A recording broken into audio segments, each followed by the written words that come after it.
Morning friends, ಇವತ್ತು Sunday morning ತಿಂಡಿ ನುಗ್ಗೆಕಾಯಿ ಸಾಂಬಾರು ಇಡ್ಲಿ. ತುಂಬ ಚೆನ್ನಾಗಿರುತ್ತೆ ನುಗ್ಗೆಕಾಯಿ ಸಾಂಬಾರು ಇಡ್ಲಿಗೆ. ನೋಡಿ, ನುಗ್ಗೆಕಾಯಿ ತುಂಬ ಚೆನ್ನಾಗಿರುತ್ತೆ. ನೀವು ಒಂದ್ಸಲ ಆಲೂಗೆಡ್ಡೆ ಬೇಳೆ ಮತ್ತು ಈ ನುಗ್ಗೆಕಾಯಿ ಹಾಕಿ ಸಾಂಬಾರು ಎಲ್ಲರೂ ಮಾಡ್ತೀರಾ, ಮಾಡಿ ತುಂಬ ಚೆನ್ನಾಗಿರುತ್ತೆ. ನೋಡಿ, ಲಾಸ್ಟಲ್ಲಿ ಒಗ್ಗರಣೆ ಹಾಕ್ತಾಯಿದ್ದೀನಿ.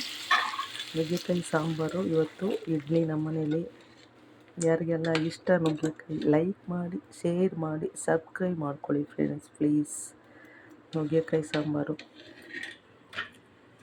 ಇಡ್ಲಿ ನೋಡಿ, ಬಿಸಿ ಬಿಸಿ ಬಿಸಿ ಬಿಸಿ ಬಿಸಿ ಬಿಸಿ ಬಿಸಿ ಬಿಸಿ ಇಡ್ಲಿ ರೆಡಿಯಾಗಿದೆ. ಇನ್ನೂ ತಟ್ಟೆಯಿಂದ ಇಡ್ಲಿ ತೆಗೆದಿಲ್ಲ. ಇಡ್ಲಿ ರೆಡಿಯಾಗಿದೆ. ಎಲ್ಲರೂ ಸಬ್ಸ್ಕ್ರೈಬ್ ಮಾಡ್ಕೊಳ್ಳಿ.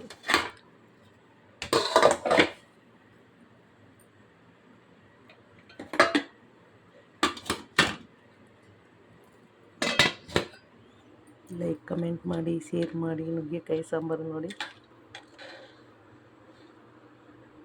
ಇವಾಗ ನುಗ್ಗೆಕಾಯಿ ಸೀಸನ್ನು ತುಂಬ ಚೆನ್ನಾಗಿರುತ್ತೆ.